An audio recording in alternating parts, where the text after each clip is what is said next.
ભગવાન શિવજીએ સમુદ્રમાંથી નીકળેલું પેલું વિષ પોતાના કંઠમાં ધારણ કર્યું અને એ જ મહાદેવ દેવાદિદેવ ત્યારથી એ નીલકંઠ મહાદેવ બન્યા. અને સારું નીકળે એ આપણું, ખરાબ બધું બીજાનું. જીવનો સ્વભાવ છે અને દેવતાઓની આ જ સ્થિતિ રહે ઊંચે, વિચાર સારા નહીં થાય,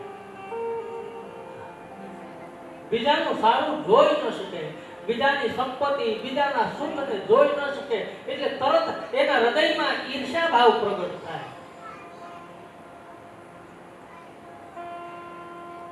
લક્ષ્મી નીકળ્યા, નારાયણ લઈ ગયા. અમૃત નીકળ્યું, દેવતાઓ લઈ ગયા. વિષ નીકળ્યું, કોઈ લેવા તૈયાર ન થયું. મહાદેવ કે આવવા દો. અને એટલે જ મહાદેવ અમથો મહાદેવ નથી થયો, દેવાધિદેવ મહાદેવ છે. બધાય દેવતાઓના, બધા દેવીઓના એક એક દિવસ આવે, વાર આવે. મહાદેવનો આખો મહિનો, તો વિચાર તો કરો, શ્રાવણ મહિનો એનો. અને આપણે ત્યાં વારની પરંપરા થઈ ગઈ છે. સોમવાર કોનો? ભોળાનાથ મહાદેવ. મંગળવાર કોનો? ગણપતિ બાપા હનુમાનજી. શનિવાર અને મંગળવાર આપણે મોટા ભાગે હનુમાનજીને ત્યાં જતા હોય છે. બુધવાર કોઈનો? કે બુધવાર બેવડે? તમને વધારે ખબર હોય, કારણ કે ભક્તિ તમારામાં છે. અમારે બધું હરખું પાછળ બેઠા. અમારે તમે કરો એ બધું અમારા માટે છે. એમ મૂળ વાત ઉપર આવીએ તો એક એક દિવસમાં એક એક ભગવાનના, માતાજીના વારા આપણે છે. આપણી આવી રીત છે કે આ વારે ફલાણા મંદિરે જવાય, ફલાણા વારે માતાજી ત્યાં જવાય. રવિવાર હોય એટલે માતાજીનો વાર હોય ને, એવું હોય. બોલો, પછી ન જવાય? રવિવાર એના તહેવાર ન હોય ત્યારે ન જવાય? ન જવાય. કેમ કે પછી તો માતાજી કોક પાવાગઢ વયા ગયા હોય, કોક ચોટીલા વયા ગયા હોય, કોક આબુમાં વયા ગયા હોય. કેમ કે માતાજી એક એક દિવસ આવે મંદિરમાં. શનિવાર હોય ત્યારે હનુમાનજી આવે, શુક્રવારની રાત્રે વળી પાછા રવિવારની વહેલી સવારે કિષ્કિંધામાં વયા જતા છે. આવી બધી પરંપરા છે. ચામુંડામાને માનતા હોય, કાલિકાને માનતા હોય, નવદુર્ગાને, બહુચરને જેને માનતા હોય આવી પાછા પોતપોતાના ઘેર વયા જતા છે. પણ એક મહિનો મહાદેવનો તો વિચાર કરો, આખો મહિનો. એક આવે, બીજો આવે, ત્રીજો આવે. શું લાવે? તો કે થોડુંક પાણી લાવે, થોડુંક દૂધ લાવે, થોડુંક સાકર, પંચામૃત, અભિષેક કરે, બીજો અભિષેક કરે. એટલે આખો દિવસ મહાદેવ તમને કહો એમાં રચો પચો. ભગવાન દયાળુ તો કહેવાય હો કે નહીં? એક આવે, પાણી ચડાવે, બીજો દૂધ ચડાવે, ત્રીજો પંચામૃત ચડાવે, ચોથો મધ ચડાવે, શેરડીનો રસ ચડાવે. આવું બધું ચડાવી અને ભક્તો તો વયા જાય. આપણે એવું કોઈ કરવા દઈએ? આપણી માથે ઘડીક થાય ત્યાં છોકરાઓ પાણી રેડે, દૂધ રેડે, દહીં રેડે, મધ રેડે, શેરડીનો રસ રેડે. આપણે કરવા દઈએ ભાઈઓ? ભગવાનને બધી છૂટ છે. પણ એ સમર્થ સ્વામી છે, એ આપણા માલિક છે અને આપણે એમના દાસ છીએ. એવા ભાવથી ભગવાનની પૂજા કરવી જોઈએ, આડેધડ નહીં. હા, એ જીવ છે. પણ આપણી તો અંધશ્રદ્ધા અને આપણું એ બધું જ ધરેલું દૂધ. ગયા વખતે પણ મેં કીધું તું જાય છે ક્યાં? ગટરમાં જ જાય છે ને. તમારું તળાવેલું દૂધ, તમારું તળાવેલું દહીં, પંચામૃત ક્યાં જાય છે? બધું ગટરમાં. હજારો લીટર દૂધ સાહેબ ગટરમાં જાય. એના કરતા એ બધું જ દૂધ કોઈ ગરીબોના બાળકોને આપવામાં આવે તો ભોળો ન રાજી થાય. આવું ન કરી શકીએ આપણે? કોઈ ગરીબના બાળકોને એની ખીર બનાવીને આપણે પીવડાવીએ સાહેબ, મહાદેવ આમ રાજી થાય. પણ આપણો તો ગાડરિયો પ્રવાહ, એક કરે એમ બીજો કરે, બીજો કરે એમ ત્રીજો કરે. શ્રદ્ધા બહુ છે આ શ્રદ્ધાના દેશમાં, પણ કેવી શ્રદ્ધા છે? તો કે પૂર્ણ શ્રદ્ધા નથી, અંધ શ્રદ્ધા છે. અમારો પરિવાર, અમારા કુટુંબીજનો, અમારા સગાવાલા આવું કરતા હતા, અમે આમ કરીએ છીએ, એમ નહીં. સમજણ વગરની શ્રદ્ધા, સમજણ વગરની ભક્તિ ફળ આપતી નથી સાહેબ. ન સમજાય, ન ખબર હોય તો કોઈને પૂછી લો સાહેબ. પણ આપણું તો કેવું, એક કરે બીજું, એક ઘેટું કુવા પડે તેની આરો બધા હુરુ કરતા પાછળ પાછળ નહીં સાહેબ. એમાં આપણી ભક્તિ. એટલે ફરી એક વખત સૌથી બધા જ દેવોમાં કોઈ મોટો દેવ હોય મહાદેવ, તો દેવાધિદેવ મહાદેવ. કંઠમાં વિશ્વ ધારણ કર્યું અને પછી શ્રી સુખદેવજી મહારાજ રાજા પરીક્ષિતને કથા કરે છે કે હે રાજન, હવે મનુના એ વંશમાં, મનુની એ પરંપરામાં હવે હું તમને રામ જન્મની, કારણ કે 24 અવતારોમાં એક અવતાર હજી બાકી છે, એમાં મુખ્ય 10 અવતારો, અને 10 અવતારોમાં સૌથી પ્રસિદ્ધ કોઈ અવતારો હોય તો રામ અને કૃષ્ણનો અવતાર છે. પણ શ્રીમદ ભાગવત કથામાં આપણે બેઠા છીએ તો એ કૃષ્ણ એકદમ સમજાશે નહીં પાછું. હા, વ્યાસજી કહે છે શું કામ? તો કે તમારે કૃષ્ણને સમજવા પહેલા તમારે શિવ ચરિત્રને ગાવું પડે સાહેબ. તમારે શિવને સમજવા પડે, શિવને સમજવા પડે, શિવને સાંભળવા પડે, અને શિવને સાંભળ્યા પછી રામ સમજાય. પહેલા મહાદેવ સમજાય તો રામ સમજાય, આમ ન સમજાય. એટલે પહેલા શિવ ચરિત્ર ભોળાનાથને સમજો, ભોળાનાથને સમજ્યા પછી તમારે રામને સમજવા પડે, રામને સાંભળવા પડે, રામને ગાવા પડે, અને એક વખત રામને ગાયા પછી જ કૃષ્ણ સમજાય. ત્યાં સુધી ભાગવત નહીં સમજાય, ગમે એટલી વાર આવો.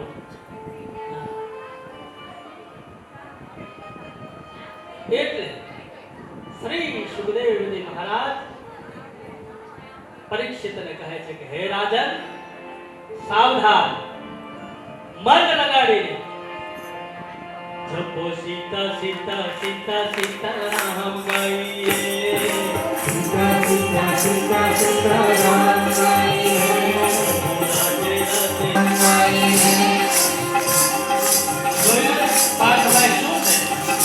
જપો સીતા સીતા સીતા સીતારામ ગાઈએ, સીતા સીતા સીતા સીતારામ ગાઈએ, રાધે રાધે રાધે રાધે રામ ગાઈએ, રાધે રાધે રાધે રાધે રામ ગાઈએ, સીતારામ ગાઈએ, સીતારામ ગાઈએ, સીતારામ ગાઈએ, સીતારામ ગાઈએ, રાધે શ્યામ ગાઈએ, રામ ગાઈએ, રાધે શ્યામ ગાઈએ, રાધે શ્યામ ગાઈએ, રાધે શ્યામ ગાઈએ, રાધે શ્યામ ગાઈએ, સીતારામ ગાઈએ, સીતારામ ગાઈએ, જપો સીતા સીતા સીતા સીતારામ ગાઈએ, જપો સીતા સીતા સીતા સીતારામ ગાઈએ, એ જપો રાધે રાધે રાધે રાધે શ્યામ ગાઈએ, રાધે રાધે રાધે રાધે શ્યામ ગાઈએ. આ ભજનની કસોટી છે. જ્યાં આગળ બેઠા હોય એને શું મૂક્યું, અને જે મૂક્યું હોય તે આપણે કથા ધ્યાન દઈએ, આપણે કથાને સાંભળીએ છીએ. અને એમાંય આપણો સ્વભાવ પાછો, કોઈ બહેનો દર્શન કરવા આવે ત્યારે ખાસ જોવું એને કેવી સાડી પહેરી, કારણ કે આપણો તો સહજ સ્વભાવ છે ને. સારી વાત છે, કાંઈ વાંધો નહીં. પણ 3 કલાક આ કથા રૂપી દરબારમાં હું તમે જ્યારે બેઠા હોય ત્યારે એટલો સમય કથા એટલે કથા જ થાય.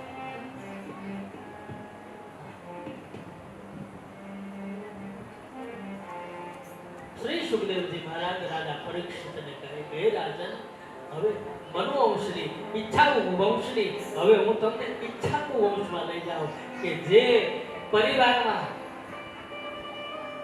રાજા હરિશ્ચંદ્ર થયા, આના પહેલા પ્રહલાદ થયા, વચ્ચે બલિ થયા, સગર થયા અને છોડો ભાગીરથ થયા કે જેણે આકાશમાંથી પોતાના 60,000 પરિવારજનોને તારવા માટે ગંગાને ઉતારી છે સાહેબ. પોતાના પિતૃઓને મુક્તિ માટે ગંગાને એટલું ભજન કર્યું અને ગંગાને એમ કીધું કે હે માં, તારે આવવું હોય તો તું કે એમ નહીં, હું કહું એમ તારે આવવાનું. આવા પરિવારજનો અને કીધું કેવી રીતે? તો કીધું કે માં, હું આગળ હાલું, તું પાછળ હાલ. અમારા 60,000 પૂર્વજો બળીને ભસ્મ થયા છે, જેની રાખ થઈ છે, અને એવા પિતૃઓનું તર્પણ કરવા માટે એ ભગીરથે ગંગાને પોતાની પાછળ અને એટલે એ ગંગાને ભાગીરથી ગંગા કહેવાય છે. આવા પૂર્વજોમાં બહુ વીર થયા, ધીર થયા અને એવા ઈચ્છાકુ વંશમાં હરિશ્ચંદ્ર એક વચન માટે પોતે પોતાના પરિવારનું, પોતે પોતાના રાજપાટનો ત્યાગ કરીને બલિદાન કરી દીધું કે જેને યુગોથી ઇતિહાસોને જે વંશને ગાવું પડે છે. આવા ચરિત્રો અને શ્રી સુખદેવજી પરીક્ષિતને મૈત્રેય વિદુરજીને કથા ગાય છે. હે રાજન, સાંભળો કે હવે જ્યાં રામ આવવાના છે સાહેબ, તો એ પરિવાર કેટલો મહાન હશે કે જ્યાં ભગવાનને એમ થાય કે મારે આ પરિવારમાં, મારે આ માની ગોદમાં રમવું છે. અને ભગવાનને તો આજે આવવું છો. હા, ભગવાનને આજે આવવું છે, પણ ઈ ગોતે છે કે એવી દેવકી ક્યાં છે, એવી યશોદા ક્યાં છે, એવી રોહિણી ક્યાં છે, ક્યાં ઈ માં કૌશલ્યા, કઈ કે સુમિત્રા છે. ભગવાન તો કે હું તો આવું છું, પણ મારે કઈ માનો ખોળો ખોદવો? અહીંયા ઈ નીકળે ત્યાં પાણીપુરી લારીએ ઊભા હોય, ભગવાન કે જાવું કેમ નહીં? પીઝા ને પાઉંભાજી, ક્યાં ધર્મ રહ્યો સાહેબ? ક્યાં સ્થિરતા રહી આપણી?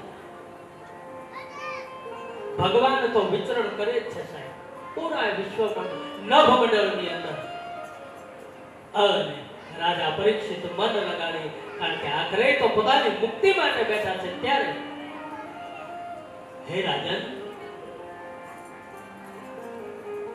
ભગવાનને આવવાના હેતુ તો અનેક છે, ભગવાનને આવવાના કારણ તો અનેક છે, પણ એમાંથી મુખ્યત્વે 5 કારણ હું આપને બતાવું છું. જાલંધર નામનો રાક્ષસ દેવલોકની અંદર ખળભળાટ મચાવી દીધો. કોઈનાથી માર્યો મરાતો નથી, કોઈ એમને પરાસ્ત કરી શકતા નથી. અને એ સમયે દેવતાઓ ભગવાન બ્રહ્માની પાસે ગયા, હવે શું કરવું? આ દૈત્ય, આ રાક્ષસ કેમ મરાતો નથી? આનું કારણ શું છે? બોલે જાલંધરના પત્ની વૃંદા, એનું પાતિવ્રત્ય એટલું બધું ઊંચું છે, અને જો જાલંધરના પત્ની વૃંદાનું પાતિવ્રત્ય ખંડિત થાય તો આ રાક્ષસ મરાય. બોલે એવું ધન્ય છે આ દેશની નારીના એ ભજનમાં કે આ દેશની સ્ત્રી એ ભગવાનને પણ નચાવે છે સાહેબ, એટલું એનામાં સામર્થ્ય છે. સતી અનસુયાના આંગણામાં સાહેબ નારાયણ જ્યારે ભિક્ષાવૃત્તિ કરવા માટે ગયા તો એક અંજલિમાં બ્રહ્મા અને વિષ્ણુ, મહેશ આ ત્રણેય દેવોને બાળક બનાવીને ઘોડિયામાં હિંચક્યા હતા. અને પછી તો લક્ષ્મી, પાર્વતી ને સાવિત્રી ના બધા આવ્યા કે આ ગયા છે ક્યાં ત્રણેય દેવ 3 લોકમાં? ખબર પડી કે અનસુયાના આંગણામાં છે. અનસુયાના આંગણામાં ગયા. અનસુયા દેવીને પ્રાર્થના સ્તુતિ કરી અત્રિને ત્યાં. બોલે અમારા સ્વામી અહીંયા આવ્યા છે. બોલે હા આ ઘોડિયા ભૂતા ગોતી લ્યો જેના હોય. બ્રહ્મા એ ભૂતા છે, વિષ્ણુ ભૂતા છે, મહાદેવ ભૂતા. હવે એમાં કેમ ઓળખો? આ સામર્થ્ય છે આ નારી. એમ જાલંધર નથી મનાતો એની પાછળનું એક જ કારણ શું? તો કે પોતાના પત્નીનું ભજન સાહેબ, સત્ય વ્રત. તો હવે એના માટે શું કરવું? તો કે એક વખત વૃંદા મહારાણીનું, વૃંદા દેવીનું તપ તૂટે તો જાલંધર બનાય. બોલે બહુ સારી.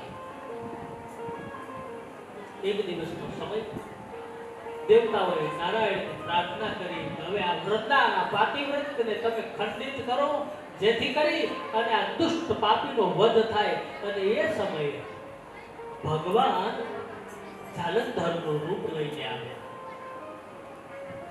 એક દિવસનો સમય અને જાલંધર પોતાના ઘેરથી બહાર ગયો. અને બહાર ગયા પછી એ જ સમયે ભગવાન જાલંધરનું રૂપ લઈ અને વૃંદાના એક ઘરમાં પ્રવેશ કર્યો. વૃંદાનો સ્પર્શ કર્યો, એનું પાતિવ્રત ખંડિત થયું અને આ બાજુ જાલંધર બનાવ્યો. ભગવાન મૂળ સ્વરૂપમાં આવ્યા અને ત્યારે સતી વૃંદાએ કીધું કે હે ભગવાન, તમે મારી સાથે કપટ કર્યું છે, તમે મારી સાથે છલ કર્યું છે કે એક મારા પતિને મારવા માટે તમારે એનું રૂપ લેવું પડે. તો તમારા કરતા તમે નહીં, મારો પતિ મહાન છે સાહેબ.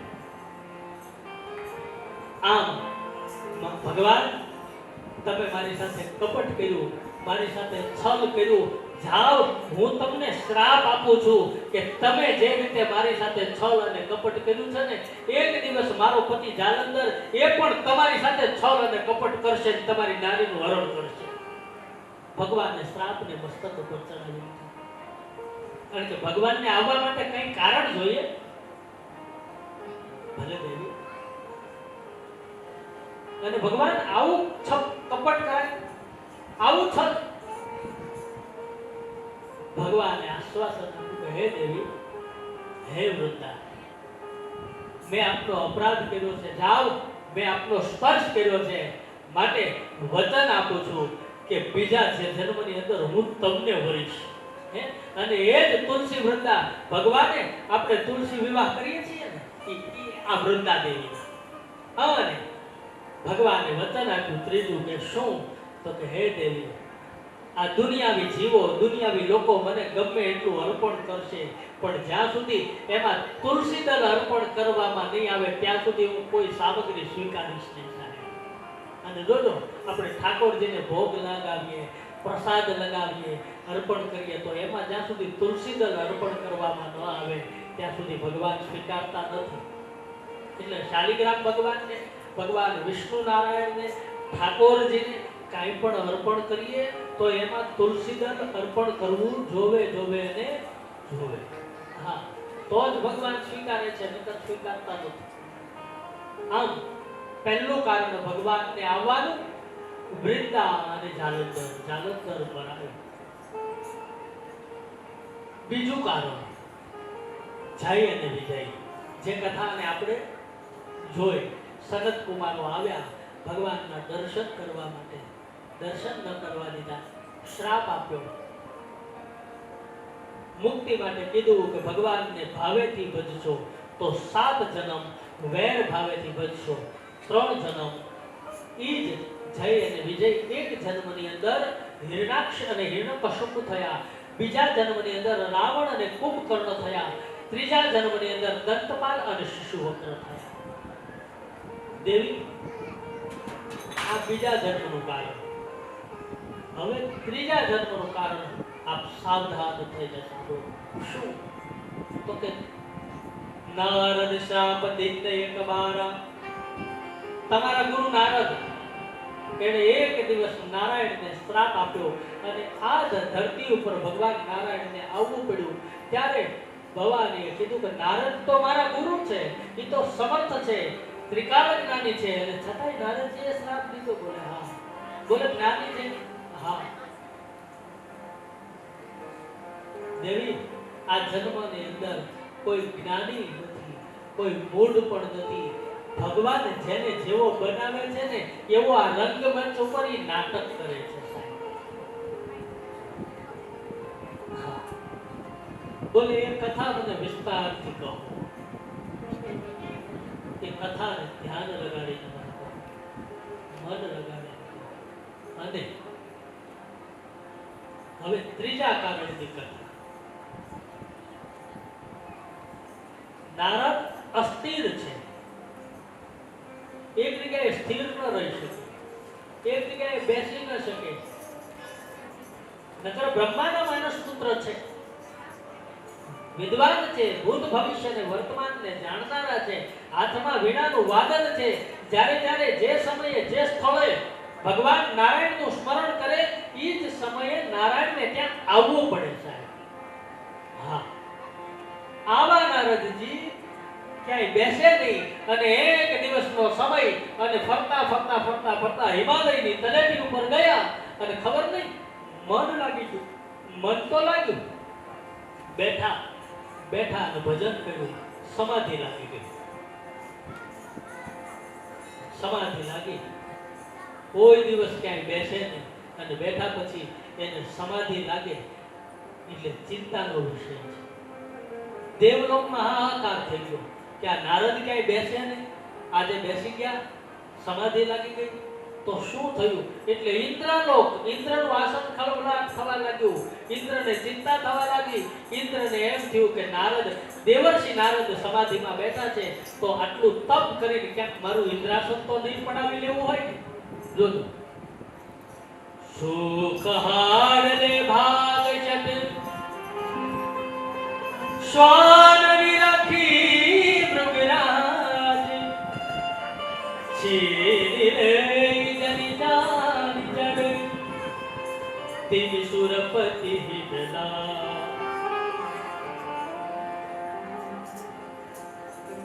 શું કામ દેવર્ષિ નારદ તપ કરે છે મારું ઇન્દ્રાસન માટે? તો દશા ઇન્દ્રની કેવી થઈ? તો કે જેમ જંગલની અંદર વનનો રાજા કેસરી સિંહ બેઠો હોય અને એ સમયે કોઈ કૂતરું સૂકા હાડકાને લઈ નીકળે અને સિંહને જુએ એટલે હાડકાને છુપાવી અને કૂતરું ભાગે. શું કામ? કે કૂતરાને એમ થાય કે મારું આ હાડકું ક્યાંક સિંહ લઈ તો નહીં જાય ને. પણ કૂતરાને ખબર નથી કે એવા સુખા હાડકા સાધુ સિંહ કોઈની જોવે જ નહીં, એ તો તાજુ મારણ કરી ખાય. એમ આજ ઇન્દ્રની દશા કૂતરા જેવી થઈ. એને એમ થયું કે ઓહો, આ દેવર્ષિ નારદ સમાધિમાં બેઠા છે, ક્યાંક મારું ઇન્દ્રાસન ન પડવી. પણ એને તો સહજ, એટલે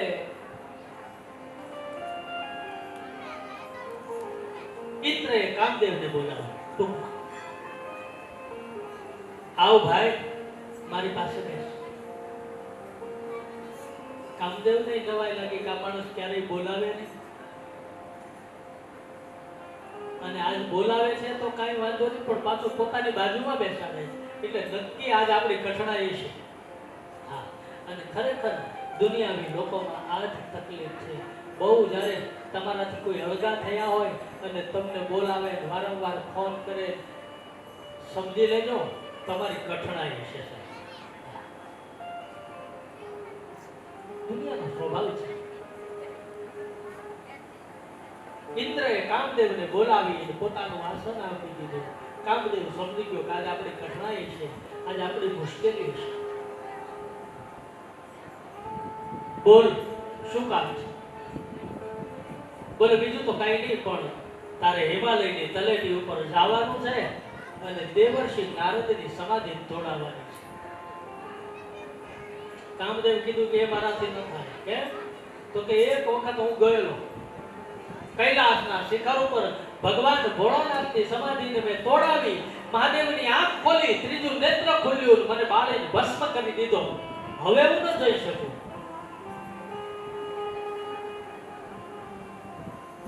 શું કામ? તો કે ભગવાનને સમાધિને તોડાવ્યા પછી ત્રીજા નેત્રથી બળીને ભસ્મ થવું પડ્યું. એમાં આ તો એક વખત બળીને ભસ્મ થઈ ગયો, પણ આ તો ભગવાનનો ભક્ત છે, એને વધારે વાલો હોય એટલે ભગવાનનો અપરાધ કરવો વાંધો નહીં, ભગવાન ભક્તનો અપરાધ ન કરાય. સમજાવ્યો કે લોક હિત જન કલ્યાણ. હવે આમાં લોકોનું હિત ક્યાં આવ્યું? પણ ઇન્દ્રને ભય હતો કે મારું આસન પડાવી લેવા માંગે છે. સમજાવ્યો, મનાવ્યો. 5 પુષ્પોના બાણ લઈને કામદેવ હિમાલયની તળેટી ઉપર જાય છે. દેવર્ષિ નારદની સમાધિ તોડાવવા. પણ જાણે વસંત આવી હોય, જાણે બહાર આવી હોય, શીતલ મંદ સુગંધી પવન વહેવા લાગ્યો, પશુ પક્ષીઓ કોલકિલાટ કરવા લાગ્યા, સમુદ્રના મોજાઓ ઉછળવા લાગ્યા, એ સરિતાઓના ઝરણા ખળભળાટ કરવા લાગ્યા, અને એ સમયે અનેક પ્રકારના નૃત્યાંગનાઓ નાચ કરવા લાગી, ઢોલ નગારા શંખ શરણાઈઓ વાગવા લાગી, અને એ સમયે કામદેવે અનેક પ્રકારના પ્રયાસો કર્યા, પણ દેવર્ષિ નારદની સમાધિ તૂટતી નથી.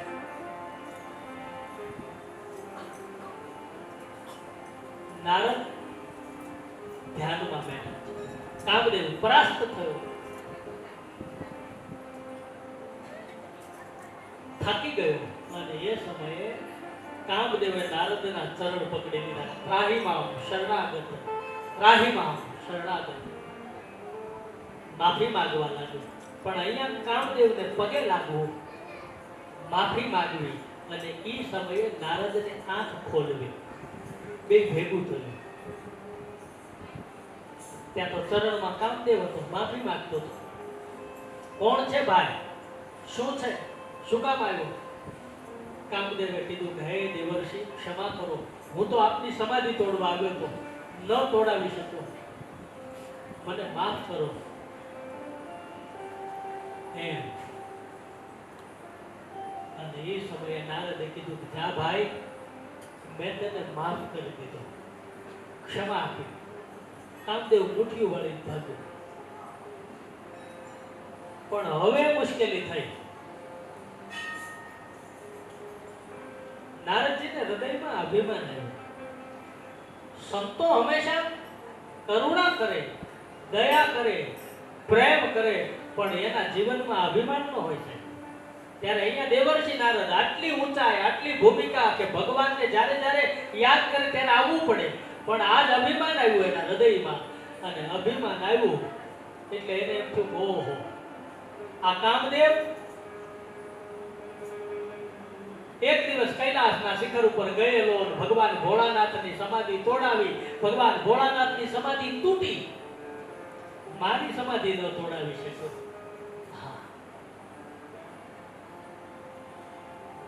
અભિમાન આવ્યું. અભિમાન આવ્યું એટલે એને થયું, લાવ, હવે આ વાત તો કોકને કરવી પડે હો. અને વાત સાચી, મારા તમારા જીવનમાં કંઈક નવી ઘટના ઘટે, એ બીજા કોઈને બતાવીએ નહીં ત્યાં સુધી ઊંઘ ન આવે. છે હા, આવે આવે, ઊંઘ ન આવે. એક વીટી લઈને, એક સોનાની વીટી, ત્યાં 50 વાર હમણાં તમે દેખાતા નથી, હમણાં તમે આવતા નથી, હમણાં ક્યાં, એટલે આમ કરીને વીટી બતાવવાની વાત છે. કોઈના ઘરે જાય ના તો કે આ પંખો હમણાં અહીંયા નતો, બીજો બદલાય, હવે એ 50 વર્ષથી છે, દાદા એ લખાવ્યો. આ ઘડિયાળ અહીંયા નહોતી, અહીંયા મૂકી તમે, આ પહેલા અહીંયા હતી ને, ઘડિયાળ ત્યાં છે. તો કે છે આ કલર બદલાયો લાગે છે, આમ આમ આંગળી કરીએ તો લોકો વીટી જોડે. કેટલી ઉત્કંઠા આપણને. એમ નારદના હૃદયમાં અભિમાન જાગ્યો કે આ કોકને બતાવવું છે કે મેં કામ ઉપર વિજય મેળવ્યો છે. હું હંમેશા કહું, વૃદ્ધ માળી આખી જિંદગી કામ કર્યું, મજૂરી કરી, ગરીબ બિચારા, એટલે એને કહ્યું કે ભાઈ હું તો ગરીબ,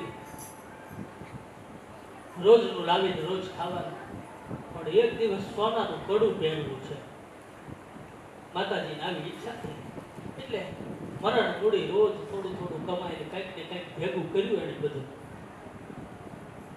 અને છેલ્લી અવસ્થાએ ગઢપણે કડું લીધું પાછું. માજીએ મજૂરી કરી કરીને રાત દિવસ કામ કરી કરી મહેનત કરીને કડું લીધું, પહેર્યું. પણ પહેર્યા પછી એમ થાય કે હવે કોકને બતાવું. તે પછી બધા એક પછી એક બેન પડી ઘરે ગયા. ગંગામાએ કડું પહેરી લીધું, પણ પછી જમનામાં ઘરે ગયા. 15-20 મિનિટ બેઠા, વાતો કરી, આમ તેમ હાથ ફેર્યા, પણ જમનામાં એ કડાનું પૂછ્યું જ નહીં.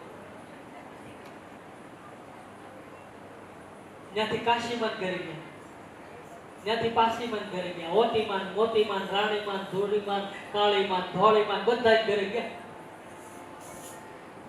શેરીમાં બધે ભરી લીધું ગંગામાએ, પણ કોઈએ કડાનું ન પૂછ્યું. બોલો. હા, અને આપણી કોક નવી વસ્તુ કોકને જાણીએ નહીં, કોકને કહીએ નહીં, કોકી વસ્તુ વિશે પૂછે નહીં, ત્યાં સુધી સાહેબ જમવું ન ભાવે ને ઊંઘે ન આવે. માડી થાકી ગયા બિચારા, ઘરે આવ્યા, પણ આખા ગામમાં કોઈ કડાનું પૂછ્યું નહીં. ભારે કરી અને માડીનો મગજ ગયો. બોલો. ગંગામાનો મગજ ગયો. ઘરે આવીને એવી દાજ ચડીને તે ઘરે આવીને પોતાની ઝૂંપડીને હળગાવી દીધી. હા, હળગાવી દીધી. હળગાવી તો દીધી, પણ પછી લમણે હાથ દઈને બેઠા. એમાં ગામને ખબર પડી કે ઓહો, ગંગામાની ઝૂંપડી હળગી ગઈ. દોડો દોડો દોડો, આખું ગામ આવ્યું. કોક ડોલે, કોક નોજર પાઇપ કરી માડી ની કે ઝૂંપડી જલ્દી ઓલવીએ. પણ હવે એવી જ્વાળા અગ્નિની આમ બળવા લાગી ઝૂંપડી. એમાં માડી છે તે આમ લમણે હાથ દઈને બેઠેલા. એક બાજુ અગ્નિની જ્વાળા અને એમાં પેલું હાથનું કડું ચમક્યું. એમાં જમનામાં પૂછ્યું કે લે બાઈ, આ કડું ક્યારે કરાવ્યું? હવે અહીંયા ઝૂંપડી હળગે છે, આ કડું ક્યારે કરાવ્યું? ગંગામાનું મગજ ગયું. એ કે થોડુંક વહેલા ભરી હોત ને તો આ નો થાય. થોડુંક વહેલા બોલી હોત તો આ નો થાય. એમ મારા અને તમારા જીવનમાં દરેક લોકોની આવી પરિસ્થિતિ છે. કંઈક નવું ખરીદી કરીએ, નવું લઈએ અને લોકો એને જોવે નહીં, લોકોને કહીએ નહીં, ત્યાં સુધી સાહેબ જમવું ન ભાવે, ઊંઘ ન આવે. આપણો સારો સ્વભાવ છે. નારદજીના જીવનમાં બસ આ ઘટના ઘટી. એટલે નારદને એમ થયું કે લાવ, કોને કહું? હવે એ મહાદેવને કહું. હા, કૈલાસના શિખર ઉપર બુદ્ધવામન ભગવાન ભોળાનાથ અને શિવ અને શિવા બે બેઠા છે. અને એ સમયે નારદજી આવ્યા. મહાદેવ ઉભા થયા. પધારો પધારો દેવર્ષિ નારદ. ઘણા સમયે હમણાં આપ દેખાયા નહીં. આપ તો વિતરણ કરો, ફરતા રહો, પણ આજ ઘણો સમય થયો. એટલે જ્યારે જ્યારે નારદજી કૈલાસમાં જતા ત્યારે રામ કથા કહેતા, પણ આજ રામ કથાના બદલે કામ કથા શરૂ કરી નારદે. જવો ને ભગવાન, શું વાત કરું? આપ તો જાણો છો કે મારું કઈ મન ન લાગે, પણ એક દિવસનો સમય હિમાલયની તલેટીએ ફરતા ફરતા મારું મન લાગ્યું, બેઠો, સમાધિ લાગી ગઈ. એવામાં ભગવાન પેલો કામદેવ આવ્યો. અને જે કામદેવ તમારી સમાધિ તોડવા આવ્યો તો, તમારી સમાધિને તોડી તમે ત્રીજું નેત્ર ખોલ્યું, બાળીને ભસ્મ કરી દીધો. ઈ જ કામદેવ મારી પાસે આવ્યો. મારી સમાધિ તોડાવી ન શકે. ઓ મહાદેવ સમજી ગયા. દેવર્ષિ નારદને અભિમાન આવ્યું છે. અભિમાનના કોટા અંકુરિત થયા છે. અને જ્યારે જ્યારે સંતોના હૃદયમાં અભિમાનના કોટા ફૂટે ને, ત્યારે ધર્મનું પતન થાય. ધર્મ પડે. મહાદેવે કીધું કે હે નારદ, તમે તો દેવર્ષિ છો. તમારી સમાધિ આ ત્રણ લોકમાં કોણ તોડી શકે? કોઈ ન તોડી શકે. પણ આપને વિનંતી છે કે હવે આ વાત કોઈને કરતા નહીં એવું મહાદેવે કીધું. હવે નારદજીને મહાદેવે એમ કીધું કે આ વાત હવે પછી નહીં કરતા, મને કીધી ત્યાં અભિમાન વધ્યું. દેવર્ષિ નારદને એમ થયું જો મહાદેવે હું કામ ના પાડી, પોતાનું હલકું પડે એટલે. કામદેવ આવી ભોળાનાથની સમાધિ તોડી, નારદની ન તોડી. ભલે આમ કઈ નારદજી કૈલાસમાંથી નીકળ્યા તો ખરા, પણ વીણાને હાથમાં લઈને હવે એને એમ થયું હજી કોકને કહેવું છે, કારણ કે શાંતિ ન થઈ. હજી કોઈને વાત કરવી પડશે. કોની પાસે? તો કે લાવ આજ ક્ષીરસાગરમાં ભગવાન નારાયણ ત્યાં હોય તો ત્યાં, વૈકુંઠમાં હોય તો વૈકુંઠમાં, પણ નારાયણને જઈને સમાચાર આપો. નારાયણની પાસે આવ્યા. ભગવાન નારાયણ અને લક્ષ્મી બેઠા છે, પણ નારદજીને આવતા જોયા. ભગવાન નારાયણ ઊભા થઈ ગયા પોતાના આસનમાંથી. લક્ષ્મીજીએ કીધું પ્રભુ કેમ? તો કે દેવર્ષિ નારદ આવે છે. બોલે એ તો ઘણી વાર આવે છે. તો કે આજ થોડાક બીમાર થઈને આવે છે, હાથ પકડવો પડશે. નારદજી આવ્યા, સ્વાગત સન્માન કર્યું, આસન આપ્યું. બોલે પ્રભુ કેમ હમણાં દેખાતા નથી? કેટલો સમય ક્યાં હતા? કેમ દેખાતા નથી? અને કેમ દેખાતા નથી? એમ જ્યાં કીધું ત્યાં રામ કથાની બદલે કામ કથા ચાલુ કરી. શું વાત કરું? મન લાગે ને હિમાલયમાં ગયો, બેઠો, મન લાગ્યું. પેલો કામદેવ આવ્યો કે જે કામદેવ શિવજીની સમાધિ તોડી, એ જ કામદેવ મારી પાસે આવ્યો, ન તોડી શક્યો. ભગવાન નારાયણ સમજી ગયા કે ભગવાનને અભિમાન થયું છે અને ભક્તનું અભિમાન ધર્મનું પતન કરાવે. હે નારદ, આપની સમાધિ આ જગતમાં કોણ તોડાવી શકે? આમ કામ કથાને કહી અને દેવર્ષિ નારદ ત્યાંથી નીકળ્યા. પણ ભગવાન નારાયણ ભગવાન વિષ્ણુને થયું કે હવે ભક્તને અભિમાન આવ્યું છે અને આ અભિમાન વગાડવું પડશે. અને એવામાં રસ્તામાં જતા ભગવાને એવું કૌતુક કર્યું, એવો ખેલ કર્યો. એટલે નારદજીને થયું કે કોઈ નગરમાં પ્રવેશ કર્યો. નારદજીને એમ કીધું ઓહો, આ નગર તો હાવ મારા માટે નવું છે. આટલા સમયથી વિચરણ કરું પણ મેં ક્યારે જોયું નથી, મેં સાંભળ્યું નથી. લોકો રંગ રોગાન કરી રહ્યા છે, ધ્વજા પતાકાઓ બાંધી રહ્યા છે, નગરનો શણગાર કરી રહ્યા છે. તો આ નગર કયું છે? આ નગરનો રાજા કોણ છે? એટલે નારદજીએ નગરવાસીઓને પૂછ્યું. એટલે નગરવાસીઓએ કીધું કે આ નગરના રાજા શિવનિધિ છે. કેમ નગરનો શણગાર થઈ રહ્યો છે? બોલે અમારા મહારાજા શિવનિધિ એમની પુત્રી વિશ્વમોહિનીનો સ્વયંવર છે. એટલે હે મુનિ, આપ અમારા નગરમાં પ્રવેશ કરો, અમારા રાજાને એમની પુત્રીને આશીર્વાદ આપો. નારદજીએ નગરમાં પ્રવેશ કર્યો, શિવનિધિને સમાચાર મળ્યા, આસન આપ્યું અને પ્રણામ કર્યા. અને હવે શિવનિધિ મહારાજે પોતાની પુત્રીનો હાથ નારદના હાથમાં દેખાડ્યો. આની દિખાઈ નારદ હી ભૂપતિ રાજકુમારી, કહું સુતા કે દોષ ગણ મુનિવર હૃદય વિચાર. હે મહામુનિ, પોતાની પુત્રીને દેખાડી છે. તુલસીદાસજીએ બહુ સમજીને લખ્યું છે, જે કાંઈ લખ્યું છે. નકર શિવનિધિ તો પ્રણામ કરે છે ને, તો પોતાને પરિવારજનો, પુત્રીને બધાને પ્રણામ કરાવે. પણ અહીંયા બહુ સમજીને આની દેખાઈ નારદહી, દેખાડી દીકરીને. અને દીકરી કોને દેખાડાય? મૂર્તિઓ હોય એમ દેખાડાય. અહીંયા તો દેવર્ષિ સંત આવ્યા છે, પ્રણામ કરાવવાના હોય કે એક સાધુ આવ્યા છે, પગે લાગો, આશીર્વાદ લઈ લ્યો. પણ આની દેખાઈ નારદ કહું સુતા કે દોષ ગુણ મુનિવર હૃદય વિચાર. વિધાતાએ મારા ભાગ્યમાં, મારી પુત્રીના ભાગ્યમાં, એમના લલાટમાં, એમની રેખાઓમાં શું લખ્યું છે એના ગુણ અને દોષનું વર્ણન કરો. પણ નારદજીએ વિશ્વમોહિનીનો હાથ પકડ્યો દ્રષ્ટિ એમને સ્થિર થઈ ગઈ.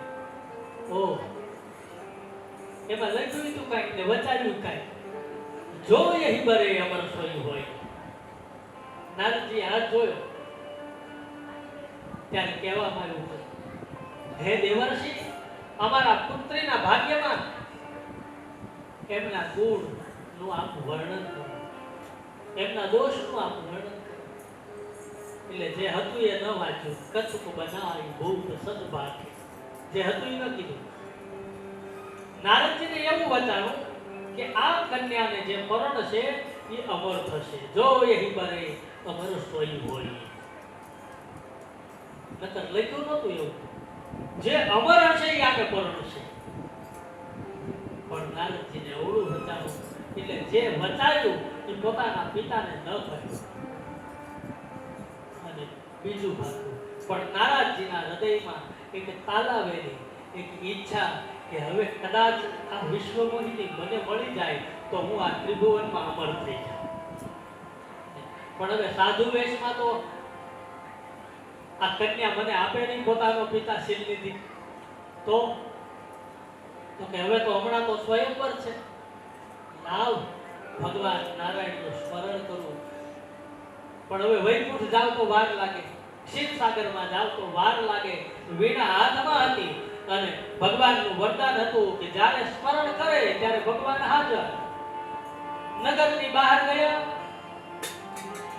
અને શ્રીમન્નારાયણ નારાયણ હરિ હરિ, શ્રીમન્નારાયણ નારાયણ હરિ હરિ, શ્રીમન્નારાયણ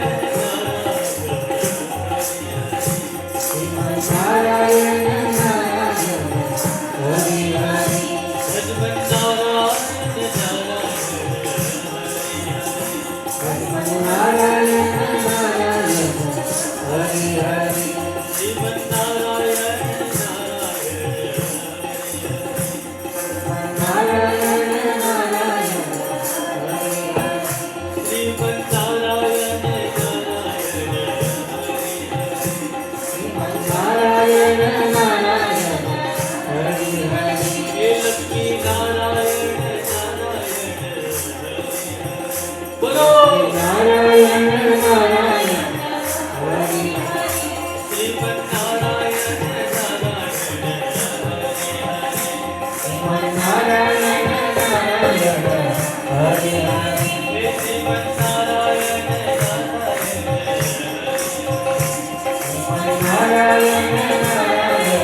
નારદજીએ વીણાના હાથમાં આવ્યા તો ખરા.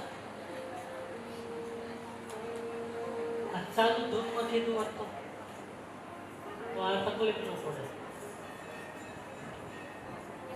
આવી જાવ બધા ધીરે ધીરે આગળ, પાછળ ભીડ થતી જાય છે.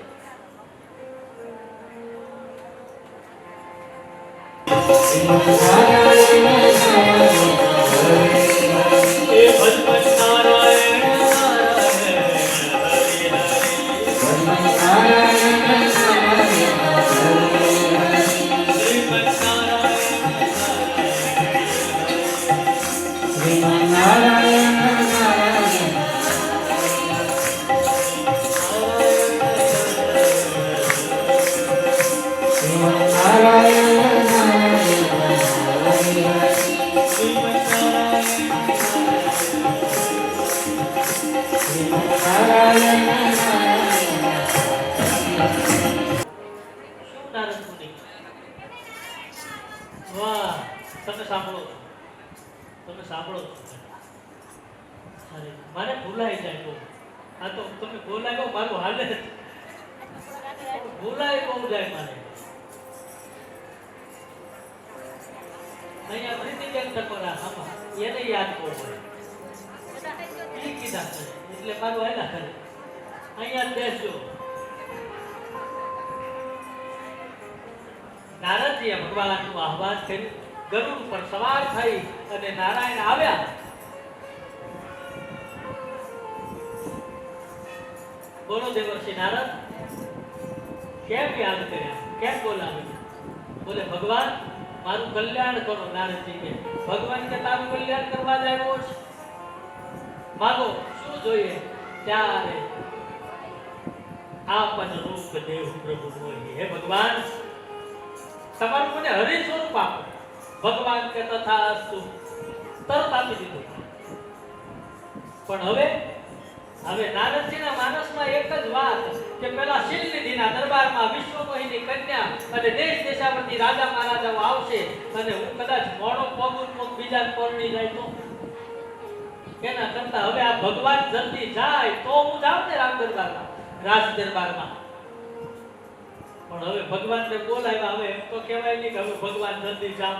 આપણે કોઈ બોલાવીએ કહેવાય કે હવે આ જાય તો હાલ, મનમાં થાય પણ કહેવાય નહીં.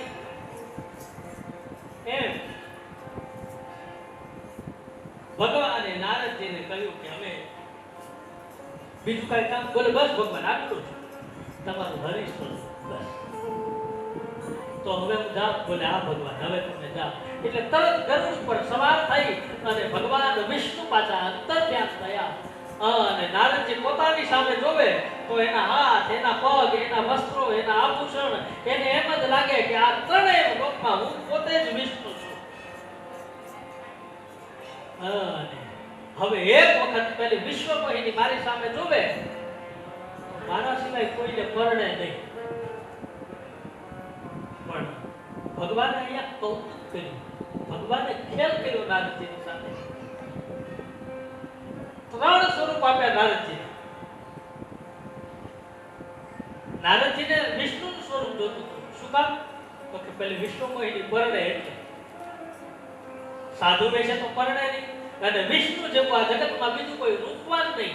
એટલે એક વખત વિશ્વમોહિની મારી સામે જોવે એટલે બીજા કોઈને પરણે નહીં. એટલે નારદે પોતાની સામે જોયું, વિષ્ણુ લાગે. પછી જે સભા ભરાય છે એ સભાની અંદર જ્યારે નારદજી પ્રવેશ કરે એટલે જે રાજા મહારાજાઓ છે એને દેવર્ષિ નારદનું દર્શન થાય, એક સંતનું દર્શન થાય. અને જે વિશ્વમોહિનીનો સ્વયંવર છે એ વિશ્વમોહિની નારદની સામે જોવે તો એને વાનરાનું દર્શન થાય. કારણ કે હરિનો અર્થ વાનર પણ થાય અને હરિનો અર્થ ભગવાન પણ થાય. એટલે નારદજીએ કઈ એવું તો નહોતું કીધું કે હે ભગવાન મને હરિ સ્વરૂપ આપો. ભગવાન કે તથાસ્તુ આપ્યું, જાઓ. નારદજીના પગલામાં ગતિ આવી. કેવી? તો કે જેમ ઊંધા પ્રવાહમાં માછલી જેમ જળને કાપતી હોય એમ જલ્દી ગયા રાજ દરબારમાં. પણ એવું અભિમાન, ઘડીક થાય ત્યાં પોતાના હાથ સામે જોવે, ઘડીક થાય ત્યાં પોતાના અંગ સામે જોવે, પોતાના વસ્ત્રો સામે જોવે. બસ હવે તો હું જ વિષ્ણુ, હવે હું જ નારાયણ. જતા હતા ત્યાં અહીંયા ભગવાન શિવે કૈલાસમાંથી બે પાર્ષદોને શિવ ગણો મોકલ્યા કે જાઓ નારદની પાછળ જ બેસજો, જે આસનમાં જે સીટમાં નારદ બેસે એની પાછળ બેસજો ને એના વખાણ કરજો. હા, એટલે બે શિવ ગણો દોડ્યા. પણ જ્યાં નારદજીએ સભામાં પ્રવેશ કર્યો, રાજા મહારાજાઓ બધાય નારદજીને જોઈ ઊભા થઈ ગયા. અને નારદજીને જોઈને ઊભા થયા એટલે નારદને એમ થયું, ઓહો, આ મારા વિષ્ણુના રૂપને જોઈને આ બધા અંજાઈ ગયા એટલે ઊભા થઈ ગયા. પણ સભામાં આવેલા રાજા મહારાજાઓ એ એક સંતનું સ્વાગત કરવા માટે ઊભા થયા. પણ હવે શિલનિધિ રાજાની પરંપરા, એમની વ્યવસ્થા બહુ સારી હતી સાહેબ. એટલે એક બાજુ દેશ દેશાવરથી આવેલા રાજા મહારાજાઓને બેસાડ્યા, એક બાજુ રાજ પરિવારને, એક બાજુ મહેમાનને, એક બાજુ સંત વૃંદને. પણ નારદ શું કામ આવ્યા હતા? પરણવા. અને એ હરોળમાં નારદજીને બેસાડ્યા નહીં, કારણ કે તો રાજાઓની હરોળ હતી, એક સંતનું સન્માન કરવા. એટલે એની પાછળ નારદજીને આસન આપ્યું. આસન આપ્યા પછી એમની પાછળ પહેલા બે શિવ ગણો બેઠા. શિલનિધિ રાજાના એ બંદીવાનોએ જય ઘોષ કર્યો કે હે દેશ દેશાવરથી આવેલા રાજા મહારાજાઓ, તમારું સૌનું સ્વાગત છે. અને અમારી વિશ્વમોહિનીને પરણવા આવેલા એ રાજા મહારાજા, અમારી વિશ્વમોહિની, અમારી પુત્રી કન્યા જેમને જયમાળ પહેરાવશે એમનો સ્વીકાર કરવામાં આવશે. એટલે નારદજીને એમ થયું, ઓહો, વાહે વારો આવ્યો છે. પહેલી લાઈનમાં વારો આવ્યો તો હારું. આમ વિશ્વમોહિની કન્યા હાથમાં પુષ્પની માળાને લઈ અને આવે છે. ધીરે ધીરે ધીરે એ રાજસભાની અંદર બધા જ રાજા મહારાજાઓ પોતપોતાના આસન ઉપર બેઠા છે. એમાં પહેલી હરોળની અંદર વિશ્વમોહિની પુષ્પની માળા લઈ અને ધીરે ધીરે એક રાજા સામે આવી ઉભી રહી.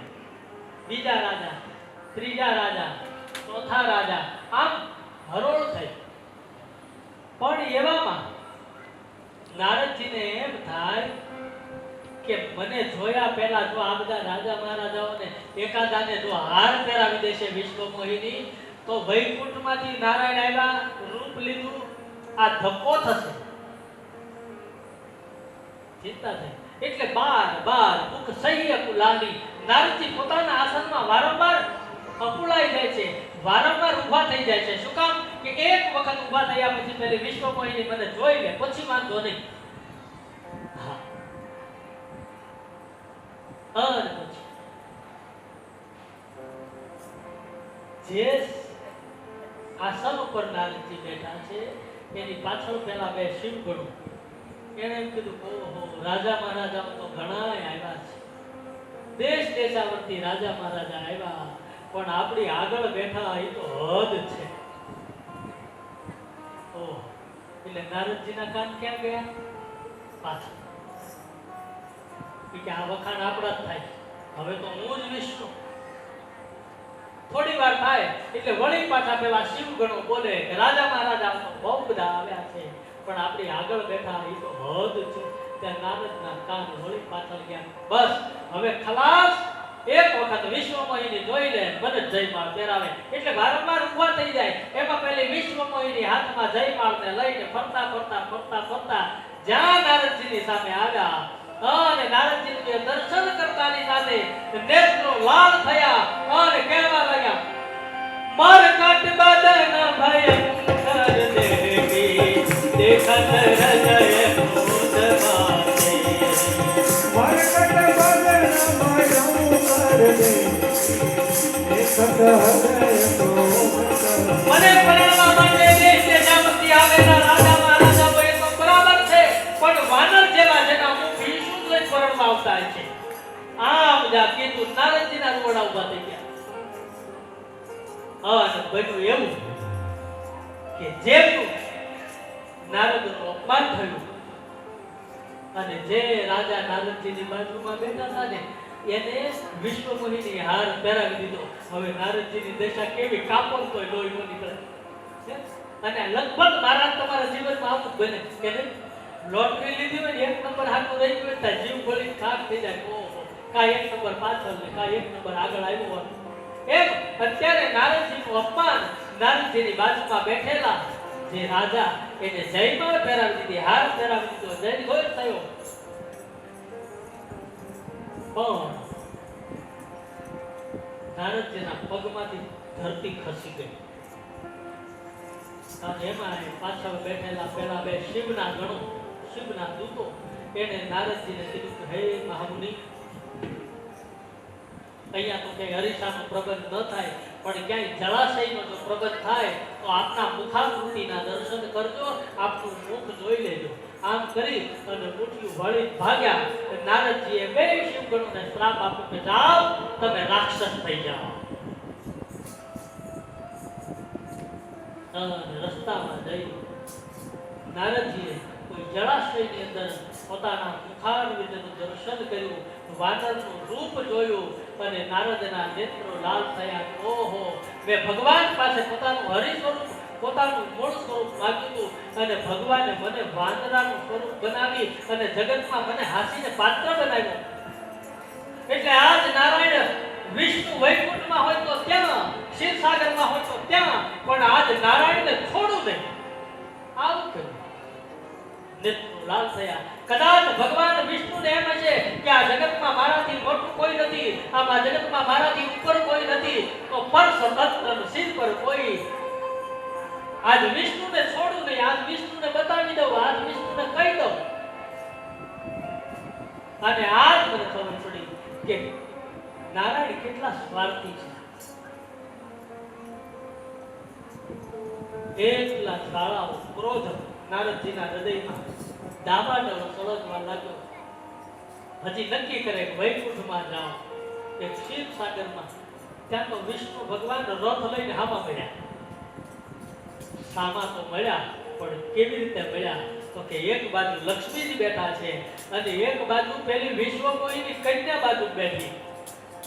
અને નારદજીના ક્રોધમાં વધારો થયો. ઓહો, આજ મને ખબર પડી કે મારી બાજુમાં બેઠેલો રાજા બીજો કોઈ નહીં, આ વિષ્ણુ જ હતો. અને ભગવાન નારાયણને બે ફામ ગાવા આપવા લાગ્યા. નારદજી, હે નારાયણ, હે વિષ્ણુ, તને આ જગતમાં કોઈ કહેવા વાળું નથી, કારણ કે મન ફાવે એવું વર્તવાનું તે મને વાનરનું સ્વરૂપ આપ્યું. કમ સે કમ વિશ્વમોહિનીને પરણવા ન દેવો હતો તો હે નારાયણ કાંઈ વાંધો નહીં, પણ વાનરનું સ્વરૂપ તો મને નહોતું આપ્યું, તે મને વાનરાનું સ્વરૂપ આપ્યું. માટે હે નારાયણ, આજ મને ખબર પડી તું કેટલો કપટી છે, તું કેટલો સ્વાર્થ છો. સ્વાર્થ, સાધક, કુટિલ તું મારો. તમારા જેવો કોઈ સ્વાર્થી આ જગતમાં નથી, કોઈ કુટિલ નથી. કેમ? તો કે જ્યારે દેવ અને દાનવે સમુદ્ર મંથન કર્યું, લક્ષ્મી નીકળી કે તમે લઈ ગયા, વિષ નીકળ્યું, મહાદેવને પીવડાવ્યું. માટે જાઓ, તમને શ્રાપ આપું છું કે એક દિવસ તમે મને નારીના વિયોગમાં, મારે પરણવું છું, તડપાયો, તમારે એક દિવસ તમારી નારીના વિયોગમાં તડપવું પડશે. ભગવાને સાપને માથે ચડાવી લીધું અને પ્રભુ તમે